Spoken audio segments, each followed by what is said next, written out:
What makes something good and what makes something evil? You see, the problem is this. The definition of good and evil very often changes from people to people and place to place. What may be good for me may not be good for you. What I consider to be good, you may consider to be evil. Let me give you some examples of this. Maybe there is a country in the world that is running out of oil.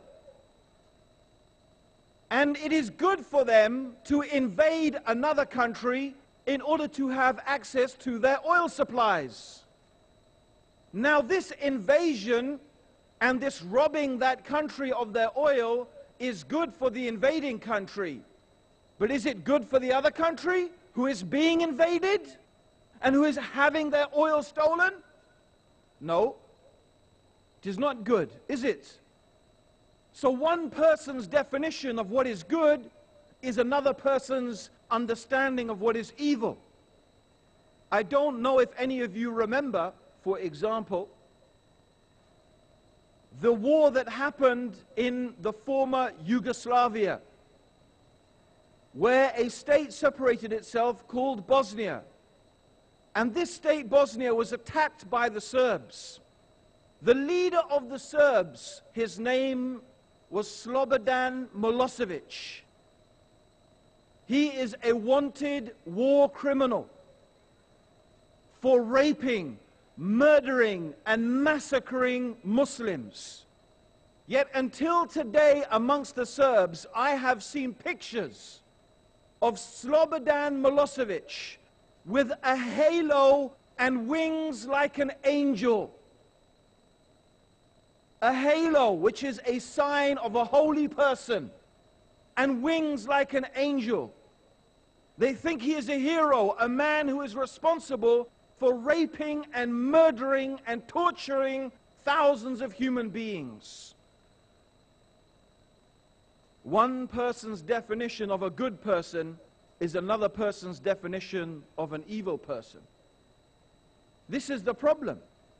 And then who defines what is good? You see, most people, you will find most people, they have an idea. Everybody has an idea of what they think is good and what they think is evil, what they think is right and what they think is wrong, what they imagine is the right way to behave and what they imagine is the wrong way to behave. Everybody has these ideas. But the question is this: where do they get these ideas from? Who told them this is good and this is evil, this is right and this is wrong, this is the right way to behave and this is the wrong way to behave? Most people, they just follow the pattern of their society. If you imagine the behavior or the morals or the characteristics of society is defined within a certain area, a certain parameter, most people make sure they fit inside that circle or area or parameter. If anyone goes outside that parameter, that's when people start applying labels to them, like, oh, that's a religious person, or that's an extreme person, because they fall outside the parameter of what is normal in society. But it's very interesting, for example, if you study the history of Buddhism in India, of course, I'm sure you know that Buddhism originated in India. Isn't that true? Yes? So Buddha originally was an Indian prince. But his teaching contradicted Vedism, or the Vedic teachings, the caste system. Buddha was against the caste system. He did not believe that salvation in this life depended upon belonging to a caste and following the caste system and worshipping various gods. He had a different idea in which he believed everybody was equal. This opposed the prevailing religion here in India. The Brahmins, for example, they believed that goodness meant following the rituals. They had set rituals, the worships of the gods, and strict adherence to the caste system. So you proved your goodness by being a good member of your caste. Their whole idea of what is goodness and virtue was contradicted by the teachings of Buddha, as he had a different idea of what constituted goodness and virtue. So who is good? Which one is good? Which one is the right one and which one is the wrong one? The reason why Buddhism, you will not find it in India today, is because the kings supported the Vedic religion and slaughtered the Buddhists. They literally slaughtered them, invaded their monasteries and slaughtered them en masse until there were none left or they fled. This is how they dealt with it. Is this good? Maybe it is good in the eyes of the people following that religion. I don't think it's good in the eyes of the Buddhist, or probably it's not good in the eyes of most of us. So what makes a good person? What makes a person good?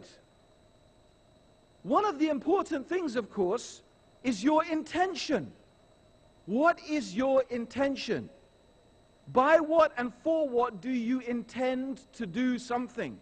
In Islam, of course, something is good only when it is intended for Allah subhanahu wa ta'ala alone. In order for an action to be acceptable to Allah, the first condition is it has to be done sincerely and purely for the pleasure of Allah, hoping for Allah's reward, His paradise, and fearing Allah's punishment. Now some people, mostly what we call secular humanists, they say, oh, that is not a good reason to do good deeds, because you're afraid of the hellfire, because you want paradise.